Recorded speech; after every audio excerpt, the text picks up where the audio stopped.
trying to get back to the basics of great products. Power comes from sharing information. I try to convince people to slow down. Open. This is the Soaked by Slush podcast.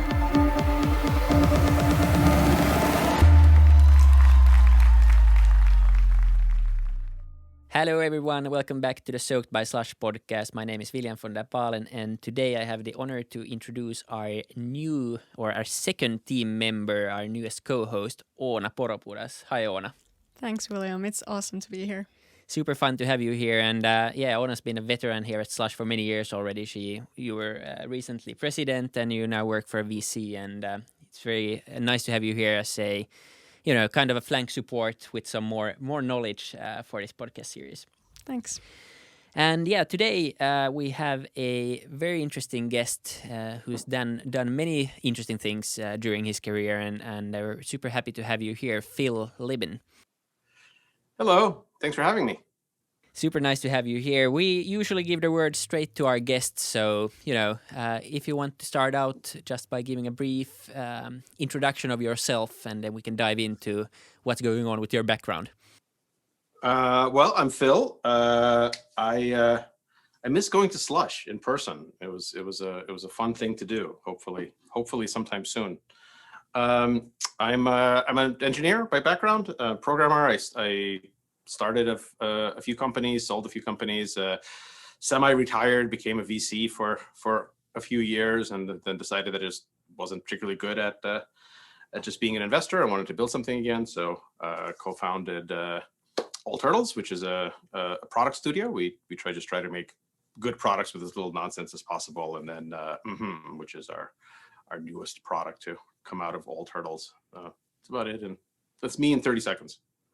That's great, and that's a vision for All Turtles, to create more products like mmhmm and spin off kind of new product companies, or are you going to go all in now with mmhmm from now on? Yeah, the mission of All Turtles is to just make products that are worthwhile, that we think are going to be good for the world if they succeed, and to make them with as little of the inefficiencies and nonsense as possible. So we work with really great founders and team members all over the world, and we make a bunch of different things, and we don't really care about making companies. We're not necessarily trying to optimize for making other startups, because I don't think the world really needs more companies. The world needs worthwhile products made by diverse people to solve real problems. But some of them become companies, like mmhmm. Like if it makes more sense to spin it out as a company, then we do that. If it makes sense to just run it as a product, then we do that. We are agnostic about the legal ownership of the products that we make. Okay, makes sense. And I'm trying to not be thrown off by saying mmhmm all the time. But you're doing great. What is mmhmm? What's the mission, and what's the idea behind it? Well, the idea is we just want to make everyone better on video. It's pretty straightforward. Let me show you. Let's switch to a different thing. Here we go. Okay, so we started working on this in May of last year, so right a couple of months after the pandemic started, and we were just bored. It started as a joke. We started out just thinking that this wasn't something we ever intended to release as a product. We started just working on it for ourselves, just to make our meetings a little bit less boring, and it just caught on. It just kind of took off from there. So our 2-second pitch is that it's instant weekend update. And this is a popular comedy show in the US, but that's the main idea, right? Is we just want to make it easy for people to, be less boring on video, and I think everyone kind of needs that in this world.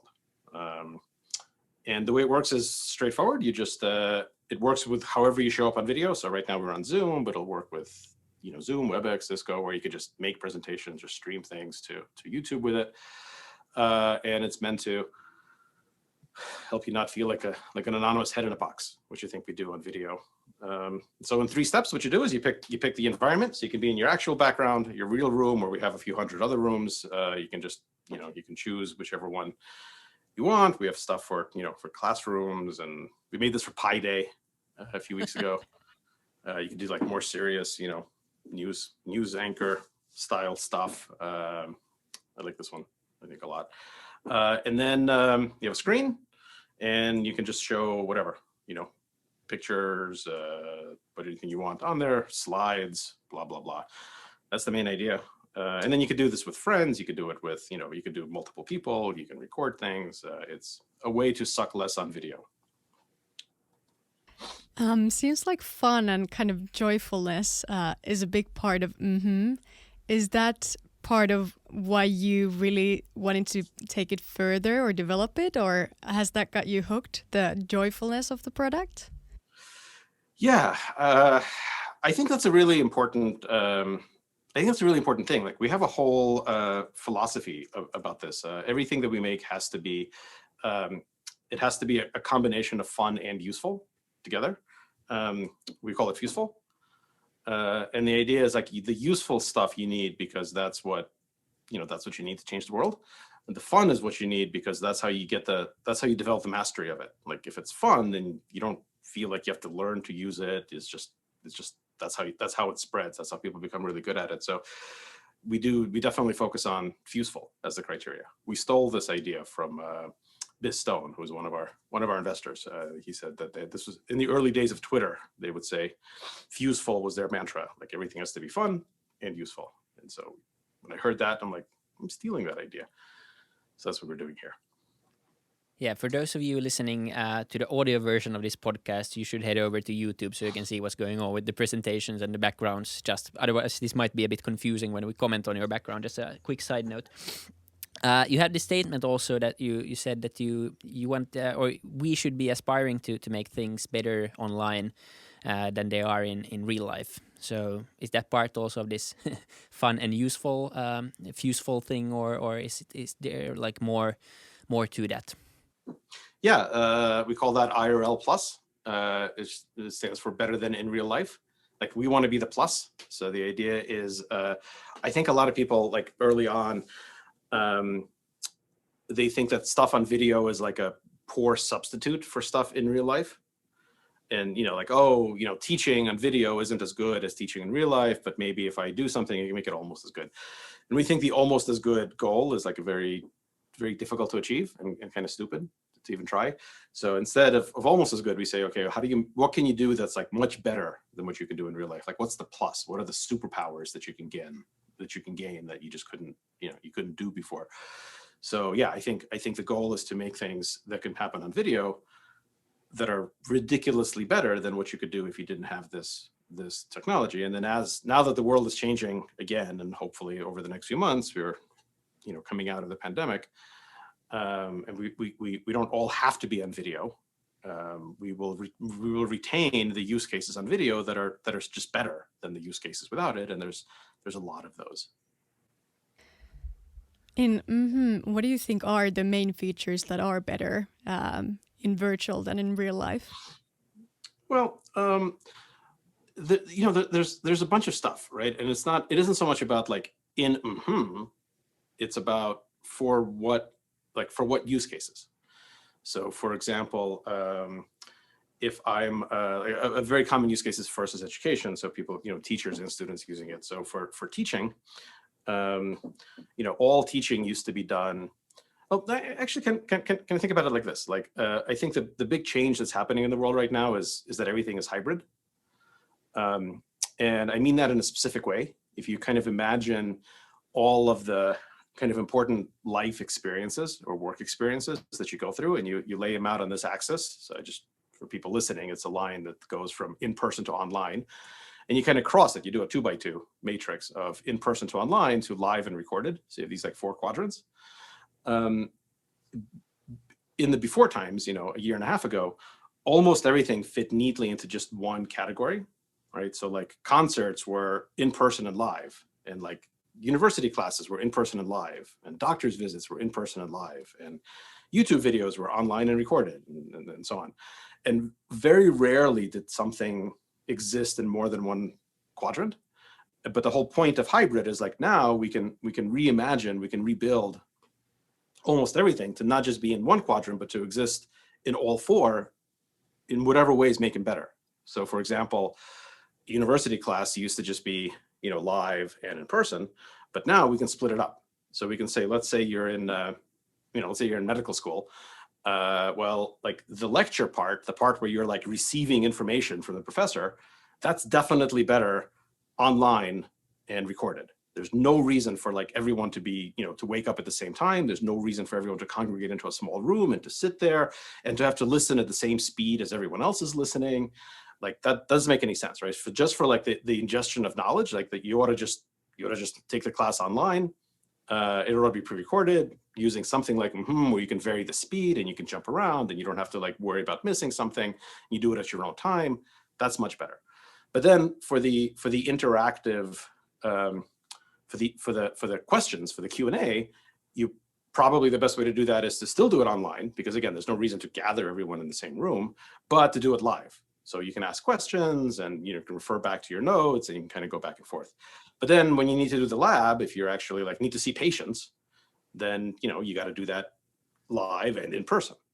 So you take something like attending a university class, which used to just be in one quadrant, and you can say, okay, well, a part of it is better in this quadrant, and a part of it is better in this quadrant, and a part of it is better in this quadrant.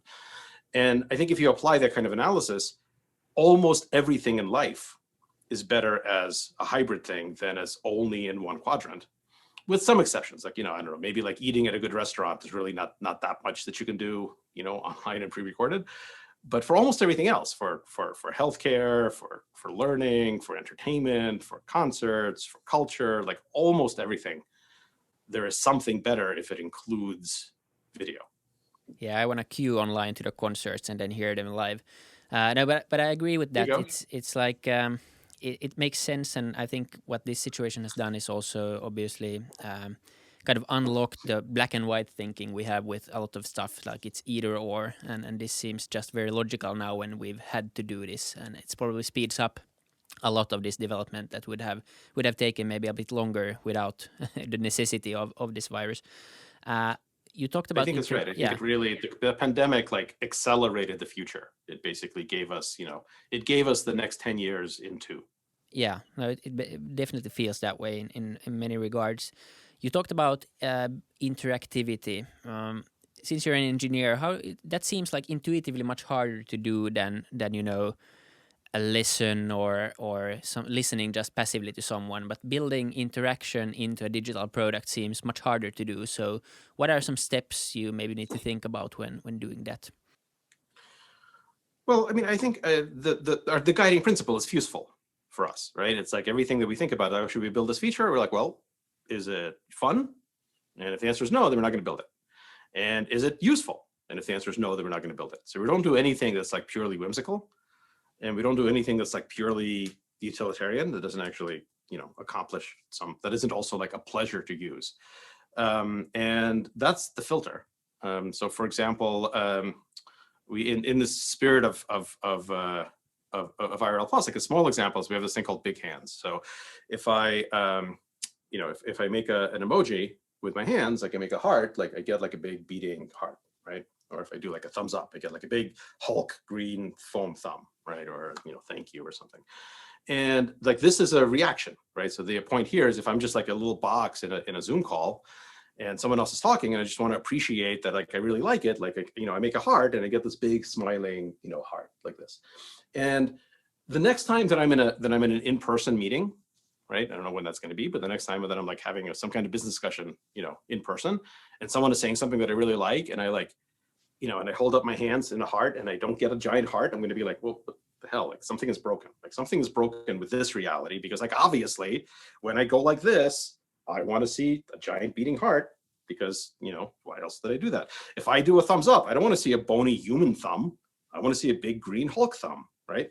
So I can do that when I'm in this interactive hybrid mode. I can't do that when I'm not. And so it's like, this is obviously like a trivial example, but I think it's pointing in the right direction. So we decided to put this feature in because it's useful. It is genuinely useful to be able to signal visually, because that's one of the things that's missing in a lot of video communication, is like the nonverbal communication. It's very useful to signal visually whether you agree on something or you love it or you have a question or you want to raise your hand. Like that's useful. But of course, it's also really, really fun to like make a heart with your hands and have a big beating, smiling foam heart, pop up. So I think that's the criteria we use like for everything. this, the big hands is something that could be demoed in 10 seconds. Other things take a little bit longer, but that's the general idea. Yeah, no, that makes sense when you put it like that. Looking from the outside, it just maybe seems like a green thumb, but that's interactive. I agree.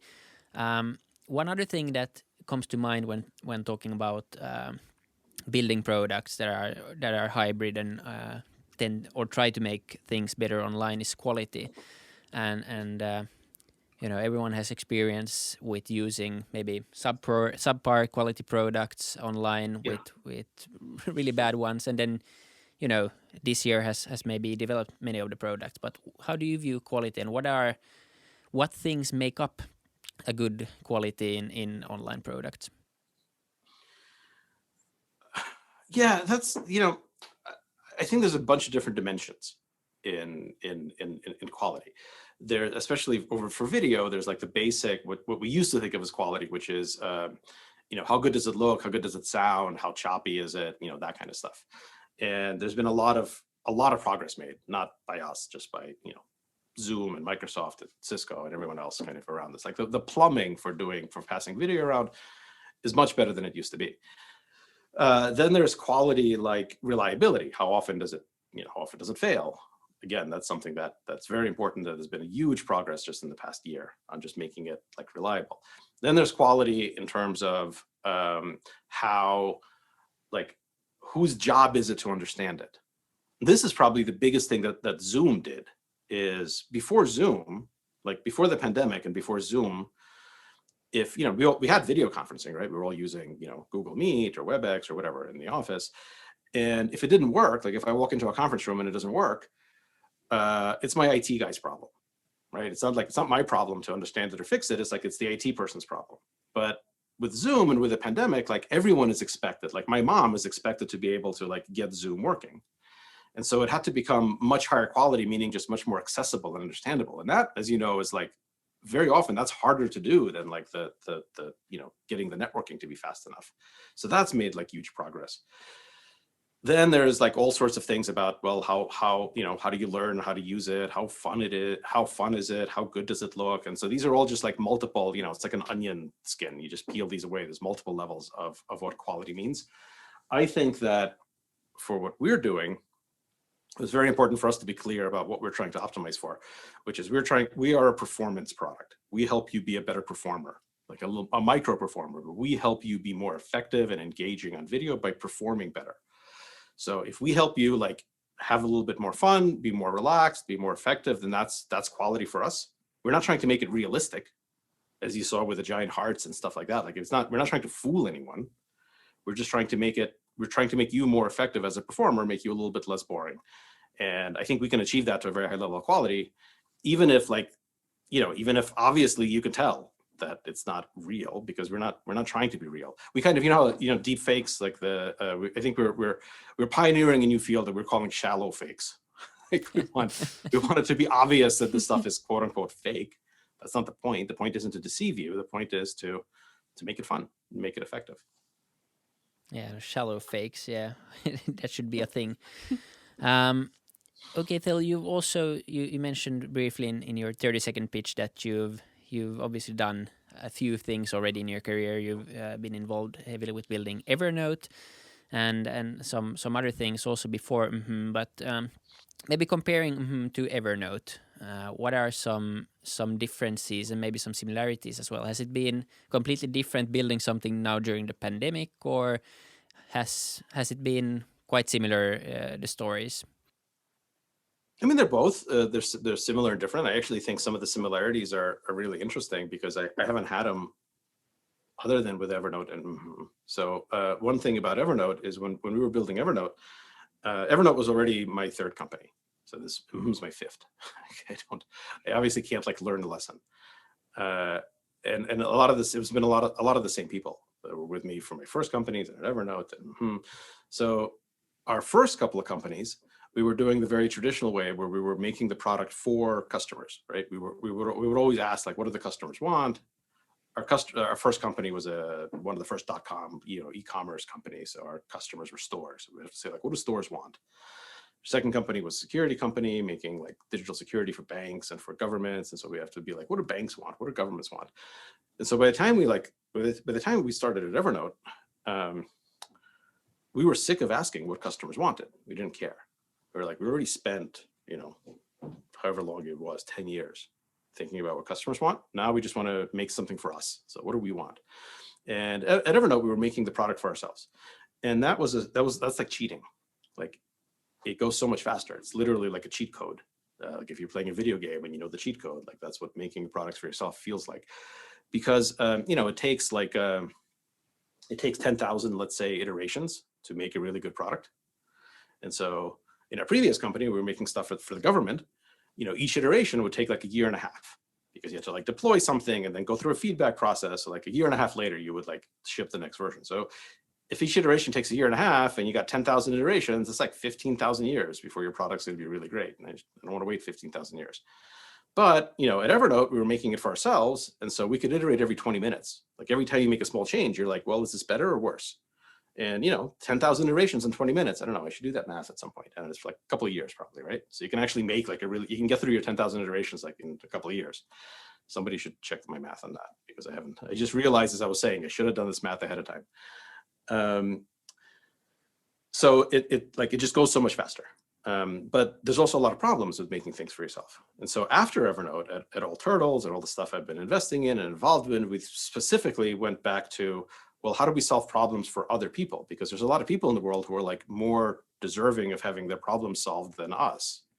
So we made a lot of stuff that wasn't for us. That was for other types of customers, for other communities, for other people, which is harder. But by then we were like, well, this is the fourth company. Maybe we know what we're doing. We can do it.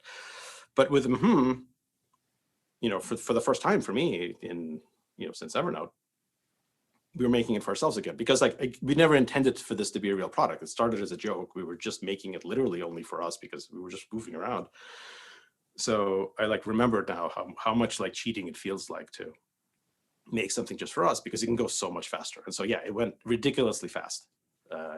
Because we have an amazing team and we're making stuff for ourselves and so we can do it quickly. And hopefully we learn some lessons about what are the mistakes from that, like what goes wrong when you make products for yourselves from Evernote and from before. So hopefully we can now combine the cheat code of how fast we can go and be smart enough to avoid some of the pitfalls.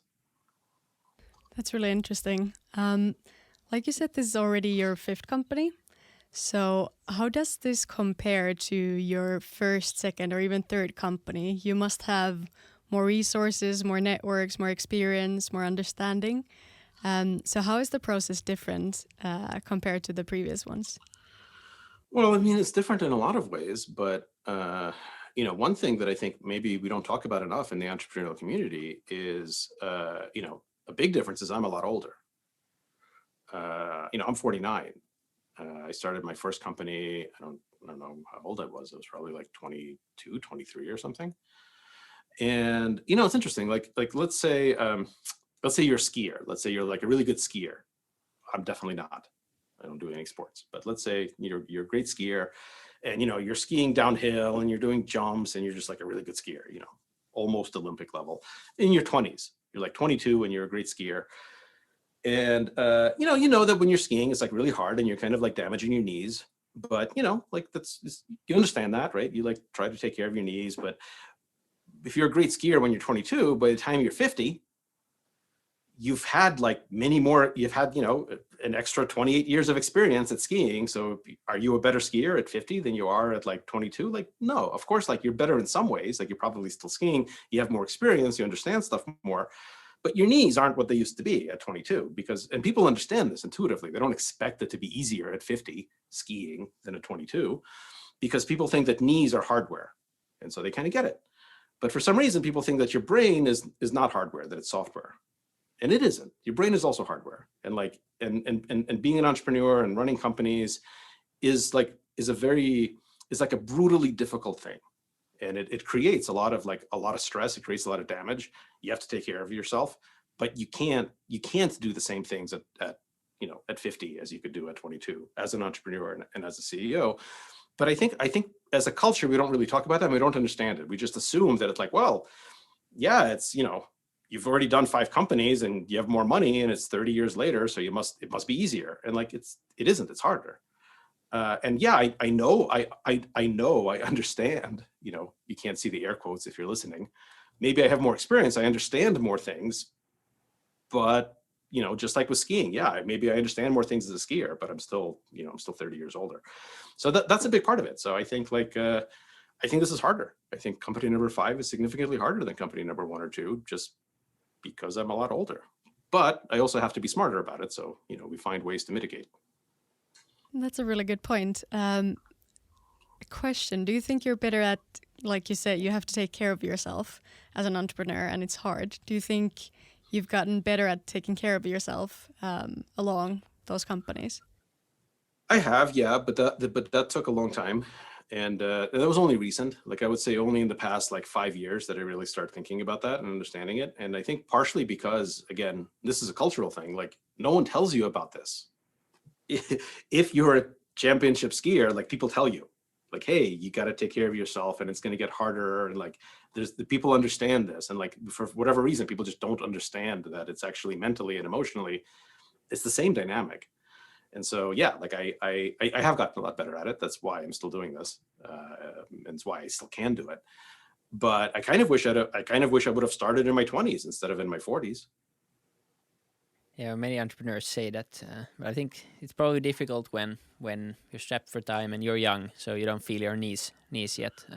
I wanted to tap into, and a lot of this is like, sorry, just like a lot of you know, investors are at fault for some of this. Startups are very much shortcuts. Like the pressure on startup founders, especially young ones, is to take as many shortcuts as possible to just go fast, because investors don't really mind if you fail that much. They just don't want to spend that much time. They want it to have a chance of a massive success, but if it's going to fail, they want you to fail quickly. They don't want, like, the worst case scenario for an investor is a startup that takes 10 years to fail, right? Because then they've just wasted like 10 years. They want it to succeed big or they want it to fail quickly. It's like, those are like the two best options. And so people are, I think, encouraged to take shortcuts, to do everything as quickly as possible. And that leads to a lot of very unhealthy habits, both for the founders, but also for the culture they create and for the world in general. I think like a lot of what's wrong with the world right now, with like the damage that tech companies have done, a lot of that could be traced back to 100% of the incentive for these founders in the early days was move fast and break things. And it's just like, that's just actually turns out that is not a great mentality for anyone other than early stage investors. Not a great mentality for employees, not a great mentality for founders, certainly not a great mentality for the rest of the world. Yeah, no, I agree. You mentioned the cheat codes earlier and how maybe that isn't the right strategy to go about most products building for yourself. But what are do you have some takeaways from those cheat codes that you could apply, since you said you're now trying to combine those two into the perfect product model, if you will? Yeah, or, you know, if not perfect, at least better. Yeah, I mean, I think the stuff that, you know, that at Evernote that we realized was a weakness of building things for ourselves is we took it a little bit too literally. And so, for example, if you only build things for yourself, you never build new user features, because none of you are new users, right? Everyone who works for the company is like a power user. And so you're just constantly optimizing for power user features, and you like lose sight of what it's like to like use it for the first time. And so it took us years at Evernote to really start paying attention to like, well, what's the first launch experience? Because, you know, 6 years into the company, it was 6 years ago since my first use experience of Evernote. I don't remember what it was like. So it took us too long to start paying attention to onboarding, to new users. And at mmhmm, we're doing that immediately. Like the new version that we just released last week for the Mac 1.4, it has, we made all these like really beautiful, very, very quick tutorials, like interactive tutorials about how to use the product. Yeah, so if anyone's like wondering, just, yeah, download it and click the learn button. You can kind of see videos of this, but this is the kind of stuff that like we have to force ourselves to realize that we have to do, because we're not building the product for ourselves. We're building it for people who haven't used the product. And, you know, and that actually takes a long time. Like it took a long time to make the tutorial videos, like, and it's almost hard to justify that from a power user perspective, because it's like, well, yeah, we made these tutorial videos, but in the same time, we could have made these like 10 other features. But, you know, the new user experience is very important. And of course, it's also like the other big problem is if you're really only focusing on your use cases, you're kind of blind to the larger use cases in the world, which may be adjacent, but more virtuous. So at mmhmm, we're really paying attention to education use case, even though that's not directly for us, because I think we can just have a big impact on education. And I think education is the thing that is the most important thing in the world that needs to improve, especially in the US, but globally. And so like we're going out of our way to talk to a lot more students and teachers and administrators and try to make the education use cases, because we think they're not that different from what we want, but they're different enough where we do need to specifically like understand them. So that's kind of how we're thinking about it. Is I guess the first step is just the awareness that there are problems when you're making stuff for yourself. Like just understanding that is like a big first step, because then you can start, deciding when to deviate from it. Yeah. What about the future then? Since you have your space background, we can go a bit into the future. You said that maybe we got the next 10 years in 2 years.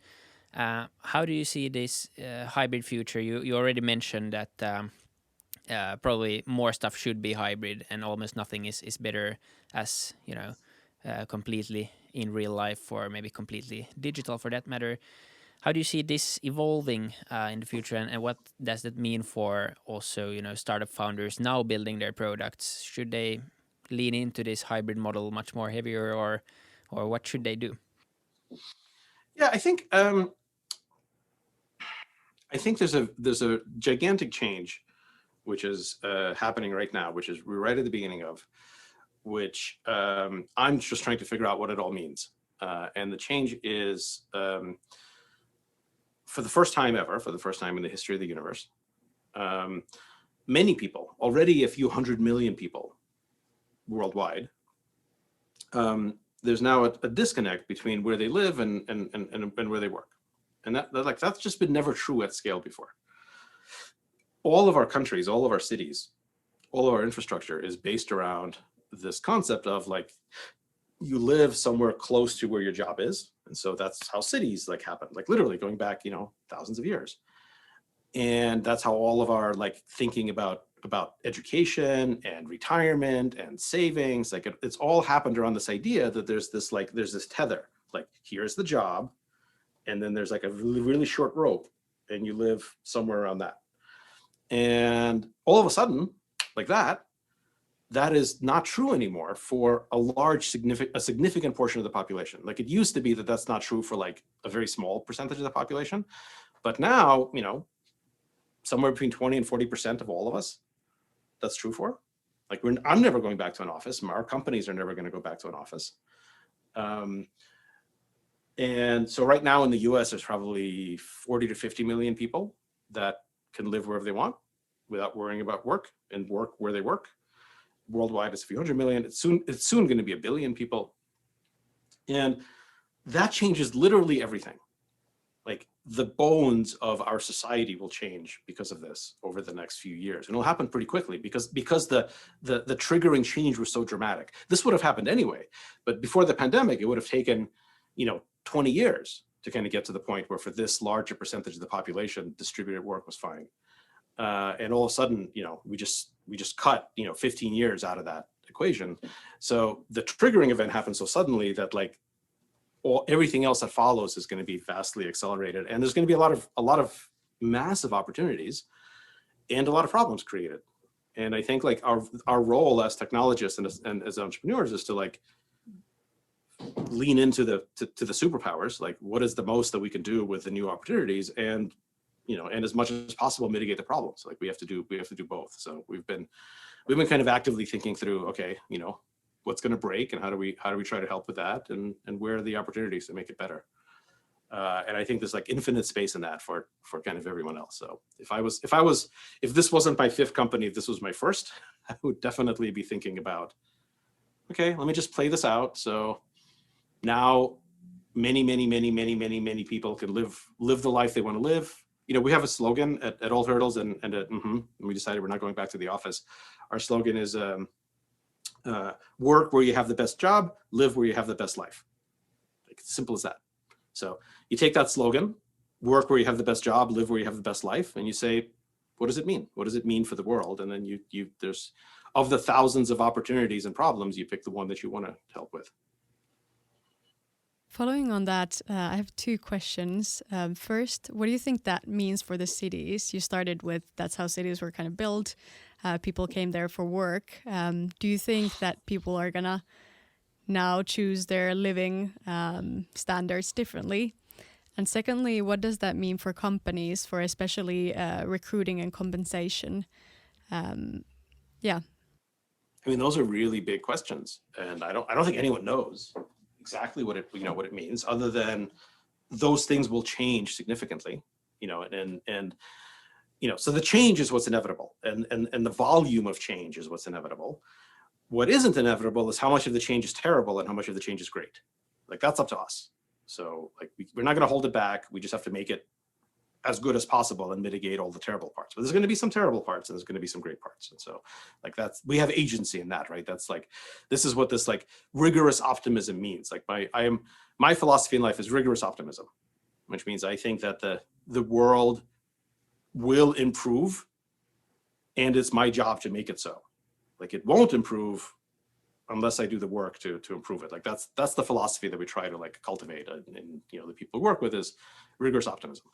So for cities, yeah, it's going to be massive change. Already is. Like I left, right? I was in San Francisco for 13 years. I am now talking to you from rural Arkansas.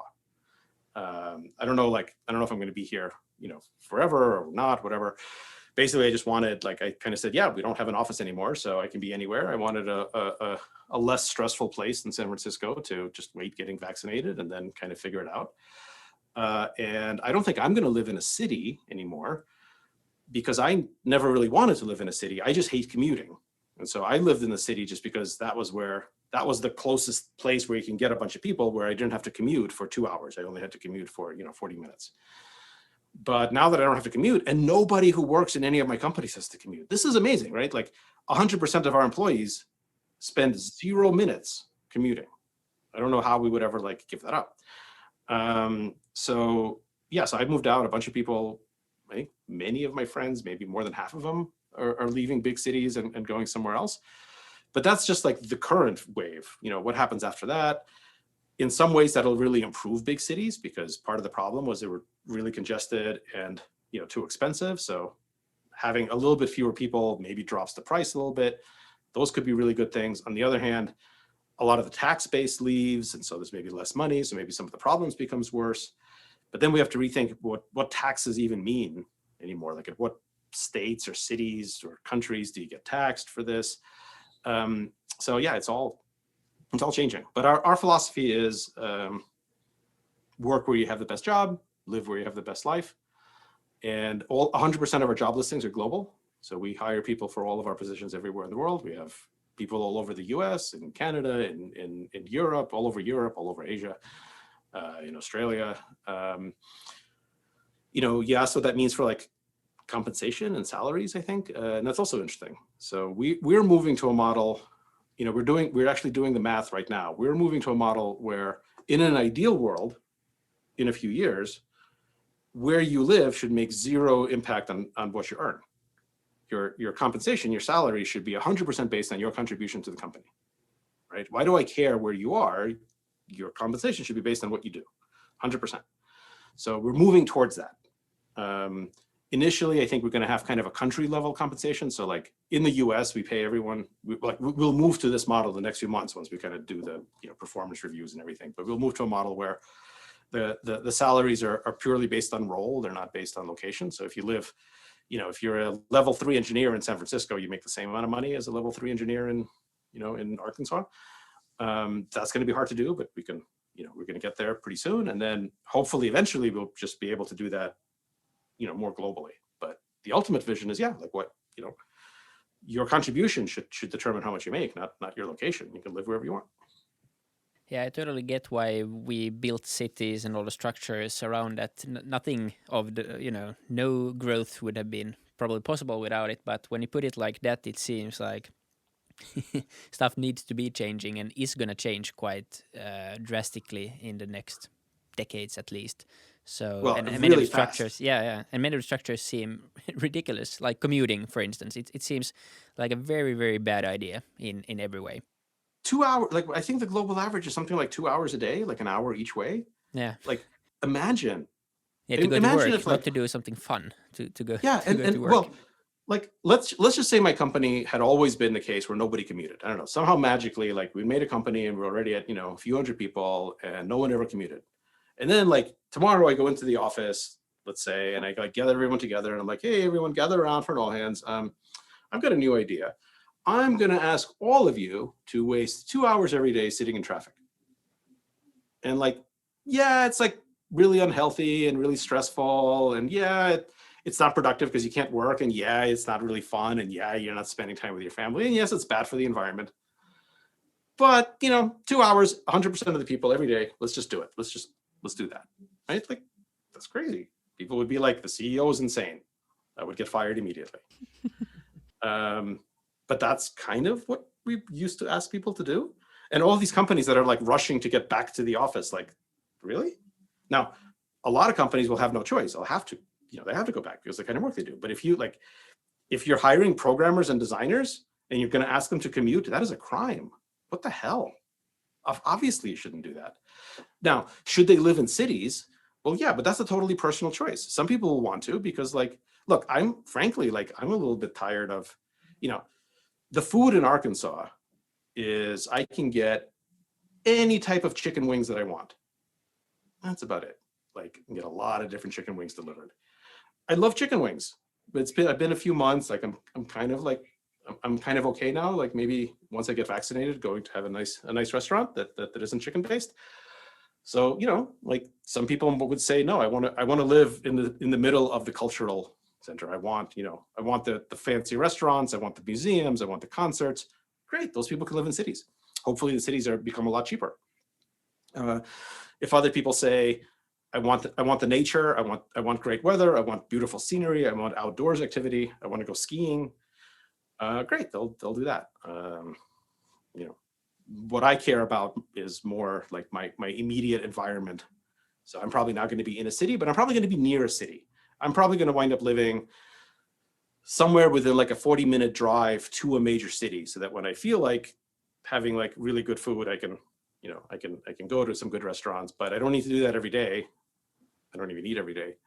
So, most of the days I'll be in someplace nice. So that's probably going to be my choice, but I think people will make different choices. Yeah, no, it sounds like a good vision, I think, and it sounds like an interesting future. So definitely looking forward to that, and also wishing you best of luck with and everything, all turtles and everything else. It's been a pleasure talking to you. I really enjoyed it. Yeah, pleasure's all mine. Thanks for having me on. And thank you, Oona, for hosting your first podcast, and also thanks to everyone listening and tuning in. Leave a comment and tell us if you're ever going to commute again. See you in the next episode. Bye-bye.